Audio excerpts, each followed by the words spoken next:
On se demande souvent, est-ce que les grands empires s'effondrent toujours de la même manière? C'est un peu la question qu'on va se poser aujourd'hui.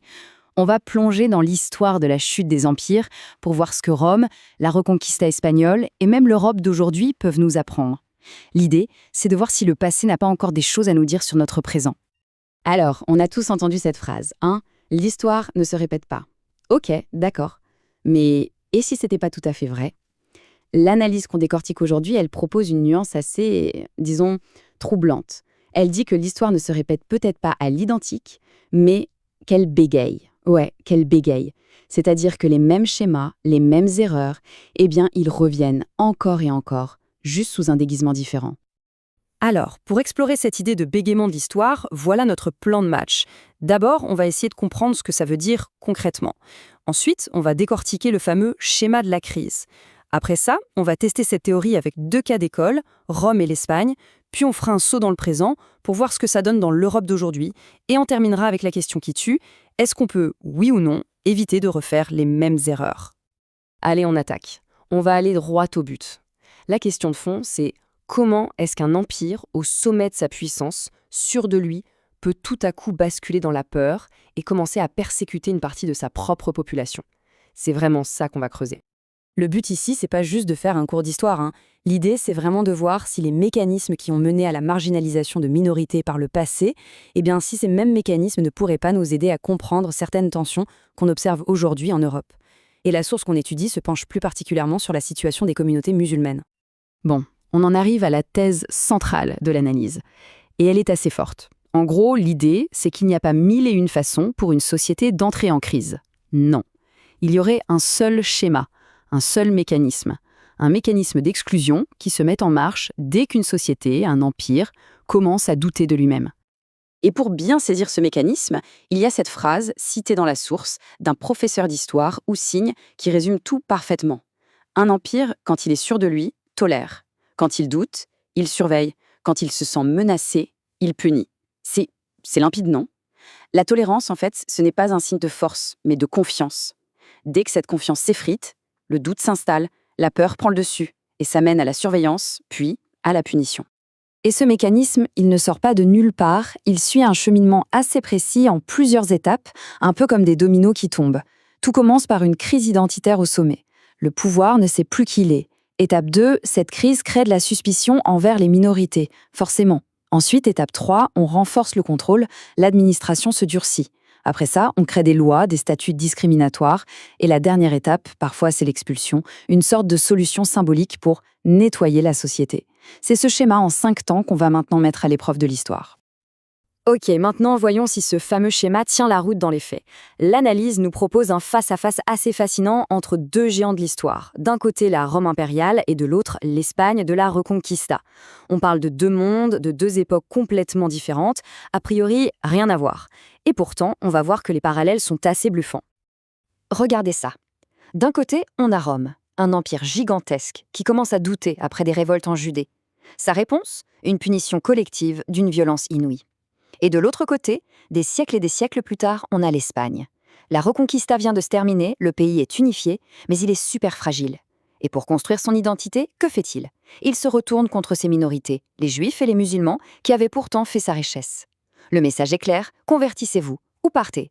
2 époques, 2 contextes, mais au fond, c'est la même mécanique de crise. Alors revenons un peu en arrière, à Rome. C'est important de comprendre que ça ne s'est pas fait du jour au lendemain. C'est vraiment une escalade. En l'an 60, il y a la destruction du Second Temple à Jérusalem, un traumatisme immense. Quelques décennies plus tard, en 117, de nouvelles révoltes. Et à chaque fois, la répression romaine monte d'un cran. Elle devient de plus en plus brutale, jusqu'à arriver au point de non-retour en 135. Après une dernière grande révolte, celle de Bar Kokhba, Rome décide que la punition ne sera plus juste militaire. Non, cette fois, elle sera totale. Et quand on dit total, le mot est faible.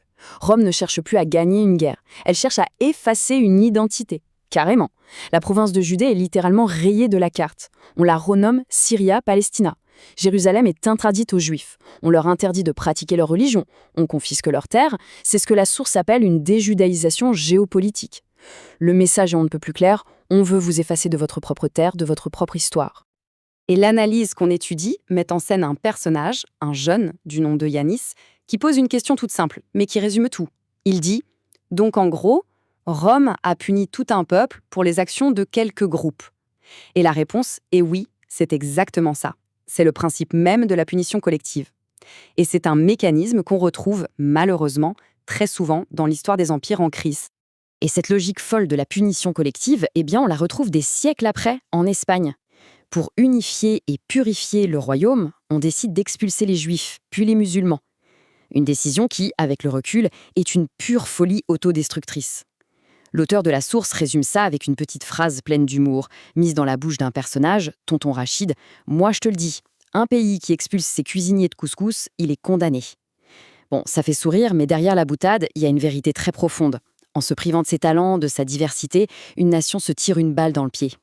Et c'est là que ça devient particulièrement intéressant pour nous aujourd'hui. D'accord pour Rome, d'accord pour l'Espagne. Mais qu'en est-il de l'Europe contemporaine?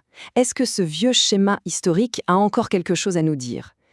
L'analyse invite à ne pas faire de comparaison hâtive, bien sûr, mais elle pointe quand même des échos assez troublants.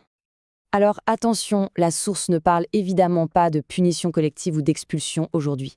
Mais elle met en lumière des signaux qui rappellent, disons, les premières étapes du mécanisme. La suspicion, le contrôle. On parle par exemple de la hausse des actes islamophobes, des discriminations bien réelles à l'emploi ou au logement, de certaines lois qui, sans le dire, visent indirectement des pratiques religieuses, et puis tous ces débats sans fin, presque obsessionnels, sur le voile, les mosquées, la nourriture. Et c'est là qu'on touche au cœur de l'erreur d'analyse, selon la source. Les vrais problèmes de fond sont souvent sociaux. On parle de pauvreté, de ségrégation dans certains quartiers, de manque d'investissement public, des problèmes bien réels et complexes. Mais l'erreur, c'est de les interpréter ou de les présenter comme des problèmes religieux. C'est beaucoup plus simple, n'est-ce pas? On arrête de chercher des solutions compliquées et on se trouve un coupable, un bouc émissaire bien pratique. Ok, le constat est un peu sombre, mais que fait-on de tout ça? Est-ce qu'on est condamné à voir l'histoire bégayer éternellement? Heureusement, non. L'histoire, ce n'est pas une fatalité. C'est une boîte à outils. Et cette dernière partie, c'est justement sur ça qu'elle se concentre. Comment on peut apprendre du passé pour ne pas refaire les mêmes bêtises? Alors, concrètement, quels sont les signaux d'alarme à surveiller? La source en identifie 5, un peu comme des feux rouges qui devraient clignoter. Premier signal, les discours politiques qui commencent à parler de menaces civilisationnelles. Deuxième, des lois d'exception qui, l'air de rien, ciblent une minorité en particulier. Troisième, quand la ségrégation territoriale s'installe et devient la norme. Quatrième, l'affaiblissement des institutions qui sont censées nous protéger. Et le cinquième, peut-être le plus insidieux, la banalisation de l'indifférence. Mais, et c'est vraiment le message clé, il n'y a aucune fatalité. Le professeur Houssine, qu'on a déjà cité, le dit très bien. Rien, absolument rien n'est écrit. Et il ajoute quelque chose de crucial. La grosse différence entre nous aujourd'hui et la Rome antique ou l'Espagne du XVe siècle, ce sont nos outils. On a les droits humains, on a une justice qui est censée être indépendante, on a des médias, on a l'éducation. On est mieux armés. Alors comment on se sert de ces outils? L'analyse propose 5 grands leviers d'action. Face à la discrimination, il faut renforcer l'égalité, pas juste sur le papier, mais dans les faits. Face au ghetto, il faut lutter activement contre la pauvreté. Face à la suspicion, il faut défendre bec et ongles nos institutions antidiscrimination. Face aux débats qui hystérisent, il faut essayer d'apaiser, de ramener de la raison. Et enfin, face aux récits de peur, il faut construire un récit national qui nous rassemble. Et on va finir là-dessus, avec cette pensée qui, je trouve, résume parfaitement tout ce voyage dans le temps. La véritable force d'une société, ce n'est pas sa capacité à exclure, à rejeter, non. Sa vraie force, sa vraie puissance, c'est sa capacité à prendre toute sa diversité et à en faire un moteur. Et c'est peut-être ça la clé pour, enfin, empêcher l'histoire de bégayer.